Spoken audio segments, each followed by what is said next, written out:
Penuntun Saat Teduh Sinode Gereja Kristen Jakarta, Senin 18 Oktober 2021.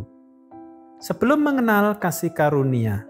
Efesus pasal 2 ayat 1-3. Kamu dahulu sudah mati karena pelanggaran-pelanggaran dan dosa-dosamu. Kamu hidup di dalamnya karena kamu mengikuti jalan dunia ini, karena kamu mentaati penguasa kerajaan angkasa, yaitu roh yang sekarang sedang bekerja di antara orang-orang durhaka. Sebenarnya dahulu kami semua juga terhitung di antara mereka, ketika kami hidup di dalam hawa nafsu daging dan menuruti kehendak daging dan pikiran kami yang jahat. Pada dasarnya kami adalah orang-orang yang harus dimurkai, sama seperti mereka yang lain. Seorang pria di Israel ketakutan setengah mati dengan virus corona yang menurutnya akan membuat kiamat semakin dekat.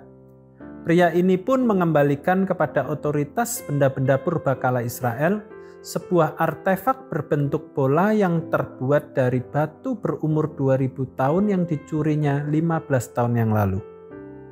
Dalam bacaan firman Tuhan hari ini, Rasul Paulus menegaskan bahwa banyak pelanggaran dan dosa-dosa yang kita perbuat selama ini. Kita hidup mengikuti cara-cara dunia dan berbuat seturut dengan kemauan diri sendiri. Kita hidup di bawah pengaruh dan kendali kuasa kerajaan angkasa yang mencelakakan, merusak tatanan kehidupan dan mematikan masa depan kita. Kuasa itu menjerat dan mengendalikan hawa nafsu kedagingan kita. Kita menuruti kehendak daging dan pikiran yang dibutakan. Kita berbuat berbagai bentuk kejahatan sama seperti orang-orang durhaka, yaitu orang-orang yang tidak taat kepada Allah.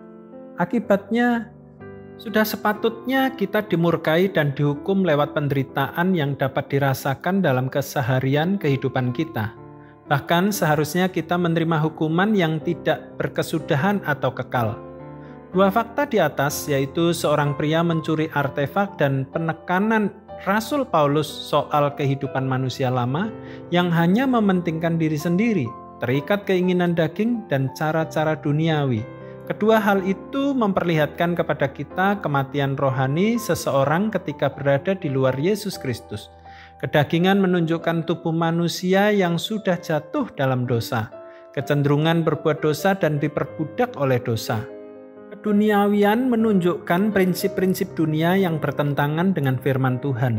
Kedua sifat ini yaitu kedagingan sebagai unsur dari dalam diri atau inner, serta keduniawian unsur dari luar diri atau outer sudah dipengaruhi, diperalat dan diperbudak oleh iblis.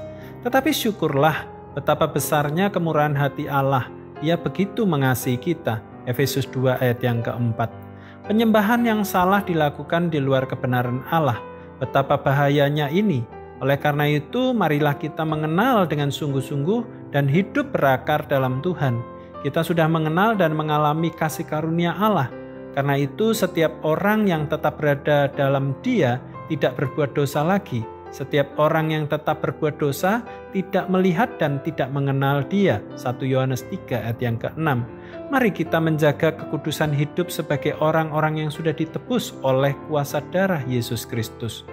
Dosa dan kuasa dosa membuai manusia dalam jerat iblis, menimbulkan ketakutan dan meniadakan damai sejahtera seseorang. Tetapi kasih karunia Allah mengampuni dan memberikan damai sejahtera yang berlimpah. Tuhan Yesus memberkati.